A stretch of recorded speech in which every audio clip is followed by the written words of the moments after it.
Chapter 5 is looking at the dynamics of economic inequality. And I want to say that the United States society is highly stratified. Not only do the rich have most of the money, but they also receive the most schooling, they enjoy the best health, and consume the lion's share of goods and services. Such privilege contrasts sharply with the poverty of millions of women who worry about paying next month's rent or a doctor's bill if a child becomes ill. Many people think the United States is a middle-class society, but is this really the case? Make sure you know that the basic and most readily available measures of inequality in any society are income, wealth, occupational prestige, and educational attainment. Of these measures, income is the one that is most often used to give an initial view of social class inequality. A common method of comparing incomes in a large population like that of the United States is to divide the entire population into equal fifths, which is known as quintiles, on the basis of personal or household income. The researcher starts at the lowest level of reported income and continues upward until 1/5 of the population has been accounted for. And this establishes the upper and the lower income boundaries for that quintile. And then, of course, the same procedure is used to identify each of the other 4 quintiles. Now, there is a difference between income and wealth, and you need to know this. Income is your wages or salary from work plus earnings from any investments, and wealth is the total amount of financial assets minus any debt. As far as the annual income, this takes into account wages and salaries, rental income, investments in stocks and bonds, and other direct sources of income.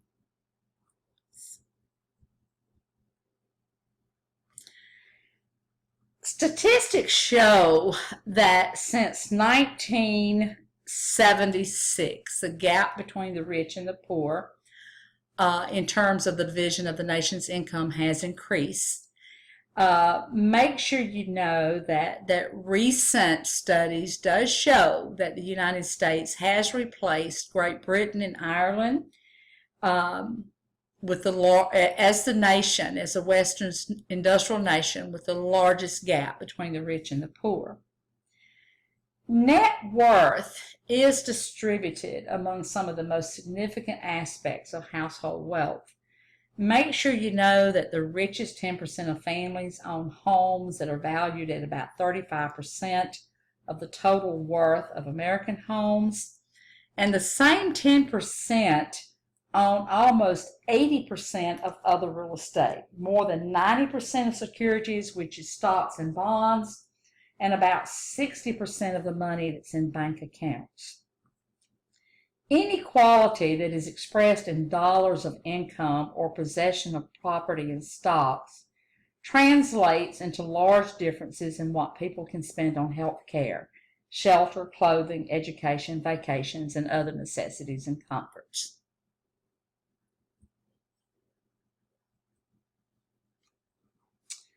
Make sure you know that the distribution of educational attainment and occupational prestige is more nearly equal than the distribution of wealth and income.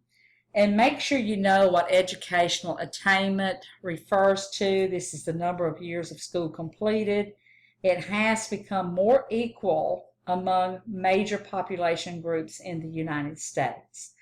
But certainly important inequalities does still remain. So make sure you know that. There is a difference between educational achievement and occupational prestige. Class, in a rapidly changing economy like that of the United States, educated people are in increasing demand, and education thus becomes a more common route to upward mobility. Certainly improvement in educational achievement such as in your basic reading, writing, and computational skills, are increasingly vital to individual careers. And then, of course, another aspect of social inequality, which is occupational prestige, is measured using surveys of how people throughout a society rate different jobs. Certainly, these surveys find that prestige people do attach to an occupation that is heavily influenced by the education required for the job or the authority it offers its holder, as well as by income. Many occupations that do not pay extremely high salaries are certainly highly rated nonetheless. I want to say that we commonly evaluate each other according to the kinds of work we do, respecting those who do what we consider important work, and we tend to look down on others with less prestigious jobs.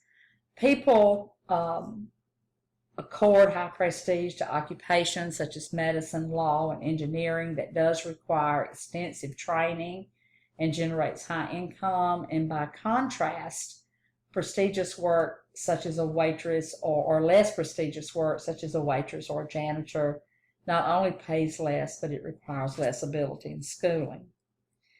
In any society, high prestige occupations go to privileged categories of people. For example, most of the highest ranking occupations are dominated by men. It's only down the list that we may find registered nurse, where most workers are women. And similarly, many of the lowest paying jobs are commonly performed by people of color. Of course, both men and women are found in families at every social level. Yet on average, women do have less income, wealth, and occupational prestige than men. And this is why among single-parent families, those headed by a woman are 6 times more likely to be poor than those that are headed by a man. Looking at a person's net worth, this refers to the combined value of privately held assets, including money in bank accounts, real estate, stocks, bonds, and securities, personal property in the form of vehicles, homes, and furnishings, the value of pension plans and life insurance, and equity in a business or profession after subtracting debts in the form of home mortgages, car loans, student loans, credit card debt. Now, I want to talk about poverty. Social stratification creates both haves and have-nots. Thus, all systems of social inequality does generate poverty, or at least relative poverty. Make sure you know that this is the deprivation of some people in relation to those who have more. It is found in every society, both rich and poor. So it is found everywhere. But a more serious but preventable problem is absolute poverty. And this is the deprivation of resources that is life-threatening.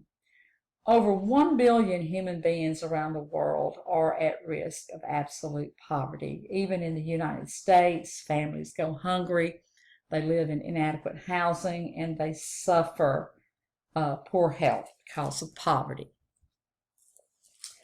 Now, I want to briefly mention how we measure poverty in the United States. Make sure you know this.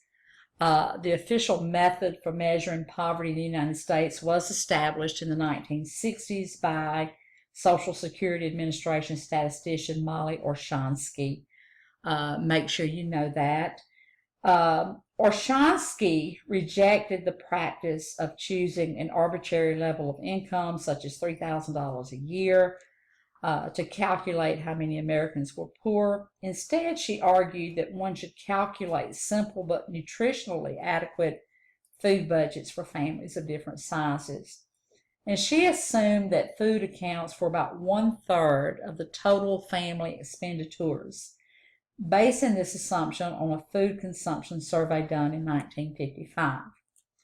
By this reasoning, any family whose income was less than 3 times the cost of the minimum food budgets of the Department of Agriculture was classified as being poor.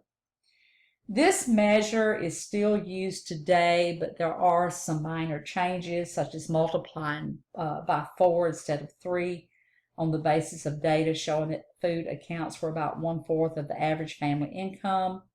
And this measure is also adjusted for inflations. The calculations do allow government agencies, especially the Social Security Administration and the Department of Agriculture, to establish poverty thresholds for households of different sizes.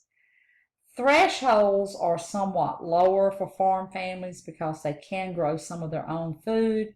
Also, the official thresholds do not include non-cash forms of income like food stamps and Medicaid. Now, I want to mention the feminization of poverty. Make sure you know what the feminization of poverty is. This describes the trend by which women represent an increase in proportion of the poor. Most people, or most Americans, say that they believe in equality, but when asked to define equality of opportunity or define equality, they often fail to distinguish between equality of opportunity and the equality of result. Make sure you know the difference between the two. Equality of opportunity is equal opportunity to achieve material well-being and prestige, and equality of result is actual equality in levels of material well-being and prestige. For the most part, Americans do believe that poverty is proof of personal failure. They don't stop and ask whether poor Americans have ever been given equality of opportunity. And neither do they stop and notice how hard many poor people work.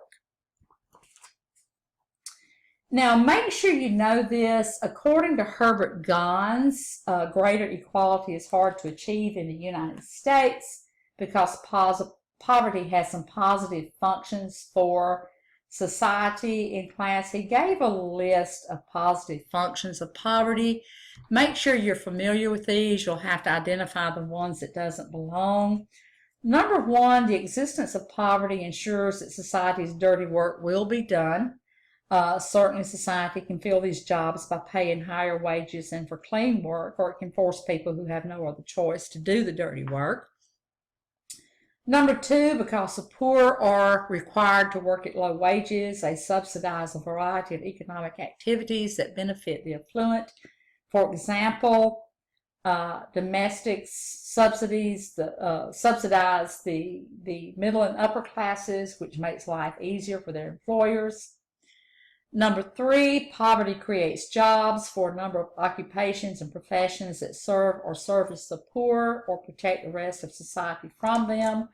For example, penology would be minuscule without the poor, as would be the police. And then number four, the poor can be identified and punished as alleged or real deviants in order to uphold the legitimacy of unconventional norms. These and other hidden functions of poverty, according to Gans, are far outweighed by its dysfunctions such as suffering, violence, and waste of human and material resources. They could be eliminated by functional alternatives, such as higher pay for doing dirty work or by the intentional redistribution of income. He believes that welfare payments and tax credits for the poor should be increased so that they can qualify for the housing and other subsidies available to better off Americans. I've got a list here of some sources of homelessness. Certainly poverty, unemployment, increases in the incidence of troubled individuals, abusive and broken families, limited availability of low-income housing. And we're going to stop here. This is all of your notes for your midterm exam.